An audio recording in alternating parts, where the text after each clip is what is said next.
This is Aftab Alam, Faculty of English from Gurukul English Academy.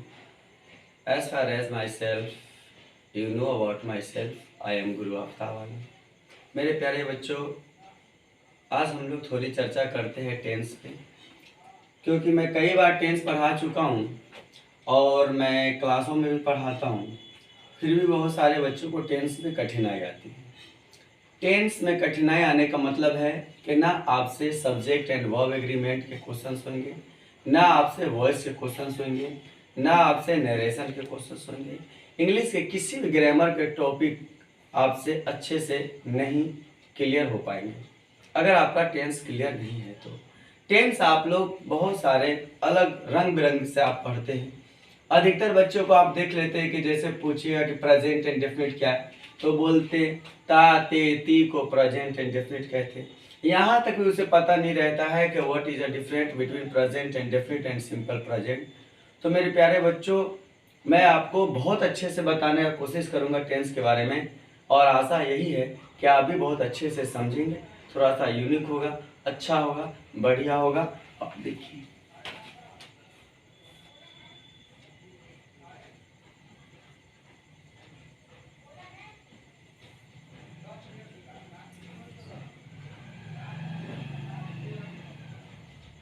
Tense अगर मैं बोलूं तो T4 आप कह सकते हैं time,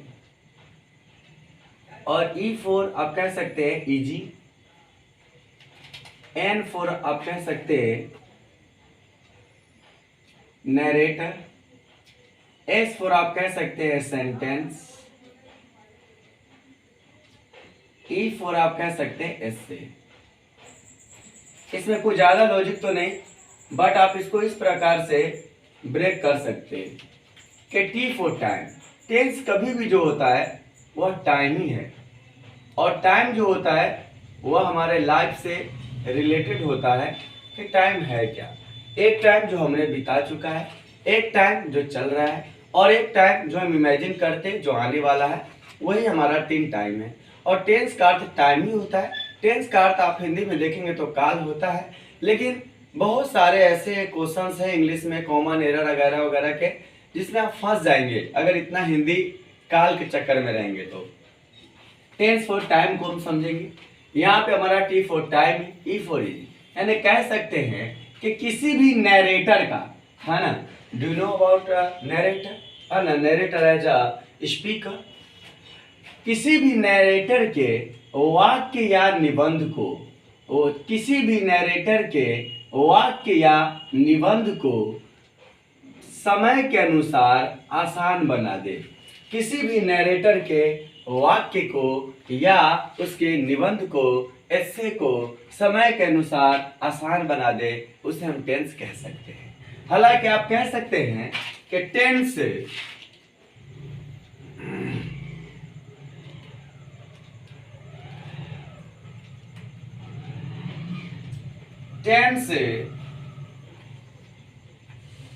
denotes the time of an action as well as the state। यूं आप कह सकते हैं। काफी बढ़िया डेफिनेशन है। आप कभी भी ता तेती के चक्कर में ता तेती करके, चुका चुकी करके, गा गेगी करके आप कभी भी टेंस परफेक्ट कर ही नहीं सकते। तो पहले तो आपसे रिक्वेस्ट और विनती है कि आप ता तेती को छोड़िए। क्या खामियां है मैं बताऊंगा, चुका चुकी में क्या खामियां है मैं बताऊंगा।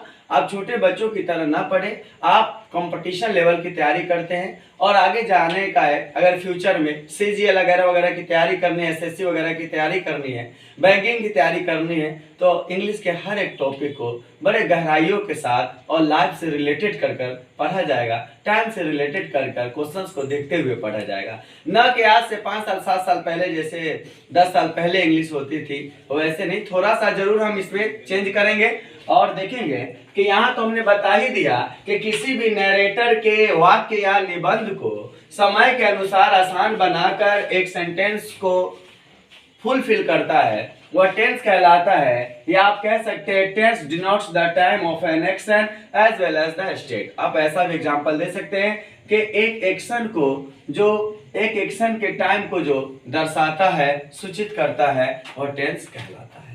अब आते हैं हम आगे, जैसे देखते हैं टेंस पर हमने क्या बोला कि टाइम बोला।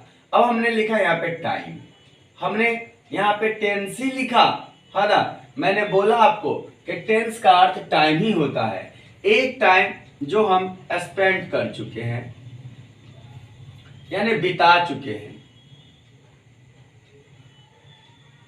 बीता हुआ समय। एक जो हमारा गोइंग ऑन है यानी चल रहा है, वह समय जो चल रहा है। एक जो हम अपने समय में इमेजिन करते, इमेजिन काल्पनिक समय,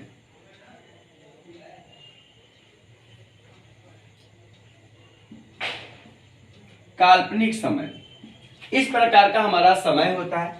आप देखेंगे कि यहाँ पे हमारा यह लाइफ चल रहा है। आप अपने लाइफ को देखते हुए पढ़े, है ना।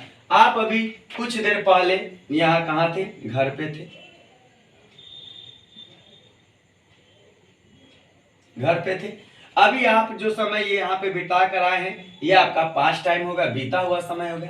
अभी आप क्लास में बैठे हो, यह आपका गोइंग ऑन है यानी चल रहा है। और यह जो है आपका, इसे आप कभी भी आप डार्क लाइन से नहीं समझिए, डॉट लाइन से मैं दे देता हूँ, ताकि कोई भी काम फ्यूचर में जो होता है वह काल्पनिक ही होता है, वह जो है एक थिंकिंग ही होता है, थिंकिंग प्रोसेस होता है कि ऐसा होगा वैसा होगा। हम इसे कह सकते हैं फ्यूचर, ऐसी बात नहीं है, फ्यूचर कह सकते हैं, है ना। लेकिन थोड़ा सा हमने डॉट लाइन से इसलिए समझा दिया कि हम अपने लाइफ से रिलेटेड का टाइम को समझेंगे तो ज्यादा ही अच्छा रहेगा। अब मेरे प्यारे बच्चों, हम समझेंगे, यहाँ तो हम टाइम को समझ चुके हैं, लाइफ से रिलेटेड भी समझ चुके हैं। अब हम ये देखेंगे कि वाकई में जो है टेंस के कितने पार्ट्स है।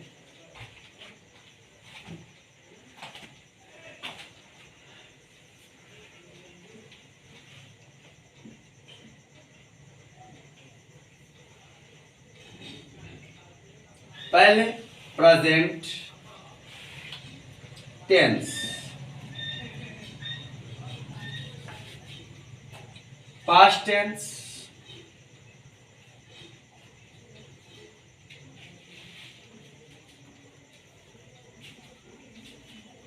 Future tense.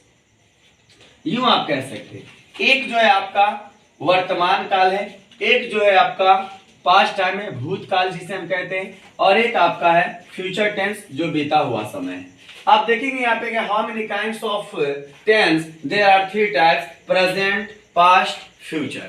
And let's the start understood about definition of present, definition of past, definition of future. But before it, I try to understand about how many types of in case in interior points. आप देखेंगे कि इसके अंदर कितने points है, तो आप यहाँ पे पाएंगे कि इसके भी इंडेफिनिट होते हैं,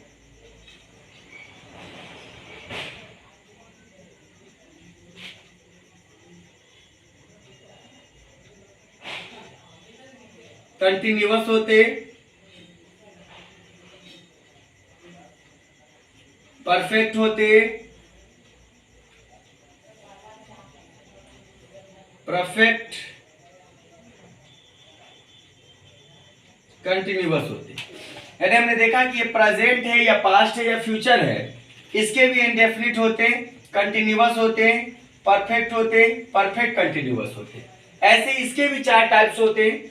प्रेजेंट के भी 4 टाइप्स हो गए, present indefinite, present continuous, present perfect, present perfect continuous. ऐसे ही पास्ट के भी होते हैं, past indefinite, past continuous, past perfect, past perfect continuous. Same just type future के भी, future indefinite, future continuous, future perfect, future perfect continuous. इसी प्रकार से जो है इनके 4 पार्ट्स होते हैं। 4 पार्ट्स में आगे जाकर आप पढ़ेंगे, कुछ इसके एक्सेप्शन केस भी होते हैं, एक्स्ट्रा टेंस जो यानी कि कीप लेते, मेक लेते, गेट लेते, ऐसे टाइप्स के भी हम पढ़ेंगे, प्रीपोजिशन से रिलेटेड पढ़ेंगे। लेकिन अभी हम बेसिकली स्टार्ट किए, तो बेसिकली बेसिक ही जैसा होना चाहिए, यह आपके फाउंडेशन है। जब फाउंडेशन ही कहता है ना कि your future depends on what do you present. आपके फ्यूचर डिपेंड्स करते हैं कि आप प्रेजेंट में क्या करते हैं। तो मेरे प्यारे बच्चों, अभी हम फाउंडेशन को पढ़ रहे हैं। जब फाउंडेशन, हमारी नींव जब मजबूत रहेगी तो किला खुद ही मजबूत हो जाएगा, है ना। कभी भी रेत पे मंजिल नहीं बनाया जा सकता। ऐसे ही पास्ट के भी हो गए, फ्यूचर के भी। यानी आप कह सकते हैं यहां अगर हमारा प्रेजेंट है, यहाँ पास्ट है, यहाँ फ्यूचर है, कह सकते हैं present indefinite, present continuous, present perfect, present perfect continuous, past indefinite, past continuous, past perfect, past perfect continuous, future indefinite, future continuous, future perfect, future perfect continuous. अब हम क्या करेंगे कि धीरे धीरे से पहले प्रेजेंट इंडेफिनिट को अच्छे से क्लियर करेंगे, ताते नहीं, है ना। What is a real definition of present indefinite, है ना। Not you can't say about it definition ताते, है ना। अरे यानी ये उतना अच्छा नहीं हुआ, है ना। आप कह सकते हैं routine action is called present indefinite. फिर रूटीन एक्शन के भी 4 भाग होते हैं। रेगुलर होते हैं, इरेगुलर होते हैं, हैबिट होते हैं, यूनिवर्सल ट्रूथ होते हैं। इनके 2-4 नोट्स होते हैं। तब आपके पास प्रेजेंट इंडेफिनिट का जो कॉन्सेप्ट है वह क्लियर हो पाएगा और आप प्रेजेंट इंडेफिनिट को भली भांति समझ पाएंगे। अब तातेती भी बोलिए, तातेती भी समझिए कि मुख्य क्रिया के अंत में लगा हुआ है, उसके साथ भी कई सारे एग्जाम्पल होते हैं। तो हम अगले वीडियो में आपको समझाने का कोशिश करेंगे कि प्रेजेंट इंडेफिनिट या प्रेजेंट कंटिन्यूअस, यानी एकदम लाइन बाय लाइन हम आपको समझाने के लिए स्टार्ट करेंगे और समझाने का कोशिश करेंगे। आप वीडियो को देखना ना भूलिए और अच्छे से इंग्लिश सीखने के लिए, इंग्लिश स्पोकन के लिए, इंग्लिश ग्रामर के लिए, इंग्लिश स्किल्स और टैलेंट के लिए आप गुरुकुल से हमेशा जुड़े रहिए। आपके गुरु आफ्ताब आलम। आज के लिए धन्यवाद।